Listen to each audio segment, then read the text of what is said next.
Station. And my guest at this time is an indie pro wrestler out of Utah. His name is Dallas Murdock. He's with me right now. Good evening, Dallas. Good evening. How you doing? I'm doing real good, sir, and I want to thank you for being on the show this evening. Oh, thanks for having me. Let's go ahead and get started. What made you decide to become a wrestler? It all started when I was younger. Watching it on TV, seeing all the guys do the cool stunts and everything, and that's when I decided that's what I want to do when I get older. Were there any wrestlers that you liked in particular that made you want to get into wrestling, or any influences particular? There were so many. I don't know where to start, but yeah, the Von Erichs, especially Kerry Von Erich, the Texas Tornado, Big Boss Man, and Tito Santana. You have so many of the older guys that I grew up watching that I loved them all. Do you remember your first wrestling match that you ever had, and if so, who was your opponent, and what company did you work for? It's the company I work for still today. It's UCW Zero in Salt Lake City. The guy that I wrestled at the time when I debuted does not wrestle anymore, but he went by the name of Sean Boy. How did you feel leading up to the match, and how did you feel after the match was done? I mean, from the day that I stepped into the ring, it was like a dream come true. So working my butt off, hitting the gym, training with all the guys, learning how to do everything that you do as a professional wrestler. Up to that moment when I walked up that curtain, I was scared, but at the same time I was relieved because I actually got to do what I wanted to do. And then after it was all said and done, I felt like I was in heaven. I was in the place where I needed to be. It's pretty clear that you are very passionate about what you do for a living, and that's definitely good to know. And that's the word that gets thrown around a lot in the wrestling industry. Is the word passion. As a guy that wrestles for a living, what does the word passion means to you? Is it like just going out there competing? Is it the competition nature? Like, what does the word passion mean to you as a wrestler? I mean, to me, having passion for it is a smaller word to more of saying that you have a heart for the business. I mean, if you can go out there and you can give your 100% every time, anytime, sick, busted, broken, it doesn't matter, that's hard, and that also deals with passion. Because when you can drive and you can fight for something you believe in, for something you love, then you're in the right place, and that just shows your passion for the business. Well, speaking of the word passion, I'm sure you've may have heard this story that's been floating around over the last couple of days. And Triple H, he has a passion in his own right, but he showed passion in a different light when he consoled a fan during the main event of Raw this past Monday. And people are giving him a lot of credit for breaking out of his character. You as a and obviously when you doing your work, that's something that people don't think is a good idea or whatever. But considering the circumstances that Triple H was in, he felt the need to do it. And as a wrestler, and you watch the show and you read the report, what's your take on what Triple H did? You think it was a wise move for a guy of his caliber to break his character for something what he just did? Well, I mean, the way I look at the business, they give you that persona, and they tell you what how to be. So if you're going out there as a complete bad guy and you got that entourage or whatever to make you that evil guy, when something actually breaks down and you lose that character to do what he did, I commend him for it, because the reality is, we're all human. We all love the same. I completely agree. Um, that's just what it boils down to at the end of the day, behind the characters that you see, whether it's in the indies or whether it's in the pros. Wrestlers are human beings too. They have feelings. They pinch like everybody else. They bleed just like everybody else. They react like everybody else. And regardless of what people feel about Triple H these days, I give him a ton of credit for what he did to check out on the fan, make sure he's all right, and the kid got himself an experience that he's never gonna forget. And at the end of the day, wrestlers are entertainers. They're here to put a smile on people's face, and if you can do that, then and that speaks volumes. And I read the report on ABC News. He said that that was the best thing he's ever done on Monday night, and it had nothing to do with his involvement on the show or his involvement in the main event whatsoever. And this is a guy who is a 13-time world champion, and he's had a lot of big matches throughout his career. And for him to say that that was the biggest thing he's ever done on that particular night, and it was a busy night for him and the rest of the WWE, because earlier that day they announced that the next WrestleMania is going to be at the AT&T Stadium, home of the Cowboys. So again, kudos to Triple H for that in that regard. Have you ever had a moment in your wrestling career that you break out a character under different circumstances? I've actually had a couple of them. I had one in particular. Me and actually a good friend of mine, who became my biggest arch rival, we fought many, many times, but I threw him outside of the ring and he went through the table.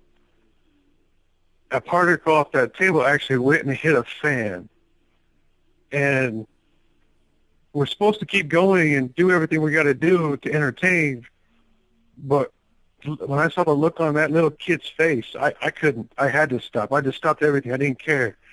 Wrote character, stopped the match. I did everything to make sure that that little kid was okay. And I consoled him at least a couple of minutes. And then when I noticed everything was fine and he was okay, we went back to business. So I've done it, and I give big props to Triple H for stepping up and being a man and doing the same thing. And I give you credit for what you did as well, man. That takes a that just knowing the situation at hand and handle it the best that you could.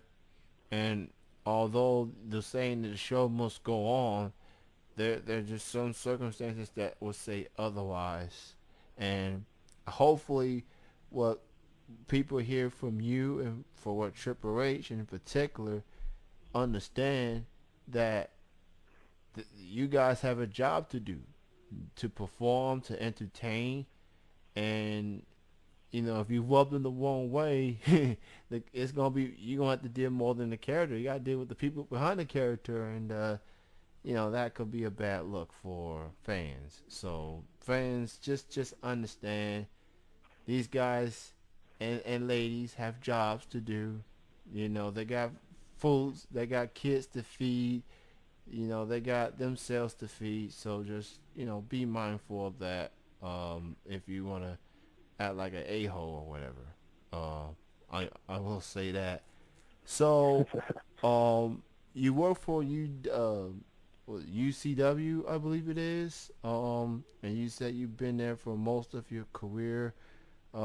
Considering that being the case and all, I mean, how does it feel to spend majority of your career working for pretty much the same company that you've been on since the beginning, that they seen you grown from a newcomer to a vet? Like, how did that make you feel? It actually feels really great because, I mean, I'm based out of Salt Lake City. That's where I started my career. That's how I've developed my career, my character, everything that I've had to do to be a wrestler. I've had the option to go on and travel through like Denver, Colorado. I've been down to Texas, Cali. We've been up to Wyoming, a lot down to Las Vegas. I've been around, so it's not just Utah. But being here, working my butt off, and watching all these newcomers through the door and helping them along the way, I actually enjoy training them and helping them more than I do getting in the ring and performing on a weekly basis. That's awesome, man. Especially when you point out, you become pretty much a mentor, and sometimes wrestlers don't want to embrace that role, being a mentor, and considering how they had to get to where they are is getting the advice from people that came before they did. But you handled it. You said bring it on. I wanna make an impact for someone else. Be a open hand, if you will. Like if you have any questions or any ideas, reach out to me or whatever. Do you feel like maybe something that wrestlers need to do more, especially those that's become veterans, that they need to, you know, be that open hand, be that person that when someone reach out to you, that you give out advice, help them out, be a helping hand, if you will. Like you feel like that's something. Do you sense that's happened more or less, in your opinion? I mean, like for us personally, I mean, it's from fans to newcomers to the business. If you don't have them, then there's no business. Mm-hmm. So if the veterans are going to sit there and try to hog all the glory and not help these younger kids out and not want to say, hey, you're doing that wrong, or hey, okay, you want to know this? Okay, let's do this to help out, then we're going to lose the business. So I hope that all the veterans can actually step up and put it out there and get these newcomers going and help them out and give them the advice and give them the encouragement, because that's what I got when I started. And just because I'm at the peak of where I'm at doesn't mean that I'm better than them. It just means I need to teach them and help them on their way. Well said, man. Well said.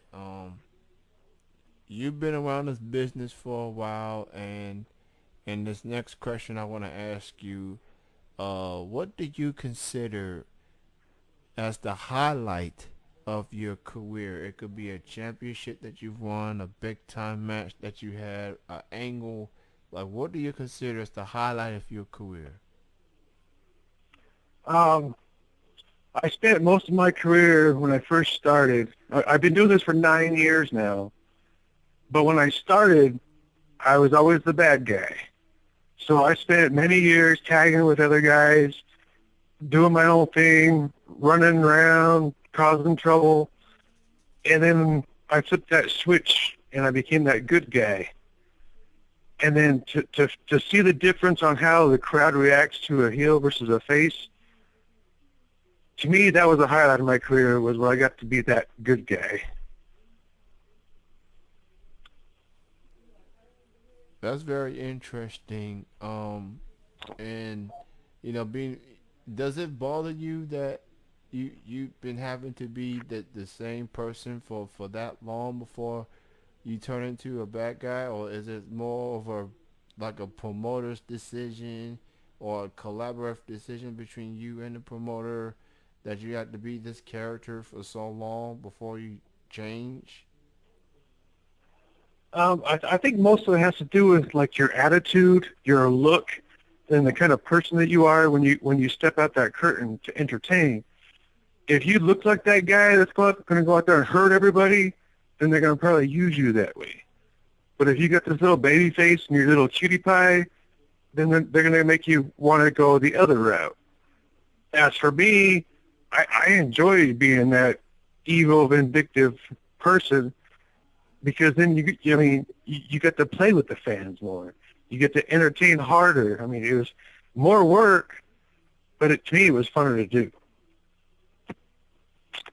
That's understandable, and I guess at the end of the day, is playing within it's a matter of just being comfortable, because being a bad guy means you're gonna get hated, you're gonna be booed, you're gonna be ridiculed.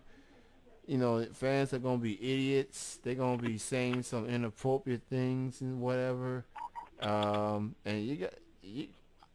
regardless if you're a baby face or a heel, just being in that ring itself, you gotta have a thick skin, physically and emotionally. And being a bad guy, you gotta be on a whole nother level to just survive or whatever. And I give you kudos for just doing it for so long and just not letting up. And at the end of the day, you performing, you're entertaining, and you get a reaction for anybody. That's a plus. That means you're doing your job. Yes. Yeah, I can go out there. I mean, that the minute that they would hear my entrance music and they knew who I was, those boos started. They were throwing stuff at the curtain. They were heckling. And all I had to do was walk up that curtain, and that's what I got. So I felt I did my job, and I loved every minute of it. So Dallas, you got any up and coming shows, appearances you'd like to promote, man? Right now we have one for UCW Zero in Salt Lake City on the 31st. And our main event for that match is actually a TLC Tag Team Championship match. So come on down to Salt Lake City. You get to see me. You get to see my crew. We're going to tear the house down and give you a show. All right, if you are in the Utah area, please check that out. Please promote and support your local indie pro wrestling shows. Show your support. Um, and you got any social media links that people can keep in contact with you? I know you got your Facebook. Do you have Twitter or any other links people need to check out? No, all I have is Twitter right now. I'm kind of a really busy guy, so I try not to get too out there on the social media. But my Facebook is my best bet right now. All right, so you can just send him a friend request under the name Dallas Murdock and check him out. My last question for you is, considering that this coming Sunday is the Royal Rumble pay-per-view, and people, predicting who's going to win this match, and I do have at least half of the 30 men that's going to be in this Royal Rumble. I have the list in front of me: Roman Reigns, Daniel Bryan, Rusev, Bray Wyatt, Bad News Barrett, Dean Ambrose, Goldust, Stardust, Big Show, Kane, The Miz, Damian Mizdow, R-Truth, Dolph Ziggler, and Ryback. Who do you think is going to win the Royal Rumble this Sunday night? I think for me, I'm gonna go with Daniel Bryan. That's who I'm gonna pick. All right, well, Daniel Bryan, who just came back, and I think 2015, he's gonna have more hurdles to climb this time around because, last year, we all knew he was gonna be the champion at WrestleMania. But so it's gonna be interesting to see how he does. And believe it or not, this is his first ever Royal Rumble match that he's ever competed in. He's never competed in the Royal Rumble match before, and that's hard to believe considering he's been with the WWE for several years now. But I'm curious to see how he does. Um, I mean, he's a good choice. I'm gonna lean towards Roman Reigns. I think he got a buzz coming. I think his time is coming. And it will be nice if Bryan and Reigns were the last two standing. And Roman Reigns was the runner-up in last year's Royal Rumble to Batista, so maybe it may be his time for Roman. But Daniel Bryan, that's a good pick too. I think it's going to be a guy that is it a Daniel Bryan on the road of a comeback, or it could be Roman Reigns who could be on the rise. So it's gonna be an interesting Royal Rumble. I will say that much. I Uh, totally agree with you. so I'm definitely watching it on the network for sure. Well, Dallas, it was great chatting with you. Thank you so much for being on the show. Continued success, man, and you take care of yourself. Have a great weekend. Thank you again for being on the show. All right, thank you very much. You guys have a good weekend as well. All right, you take care. Bye bye. Bye-bye. That was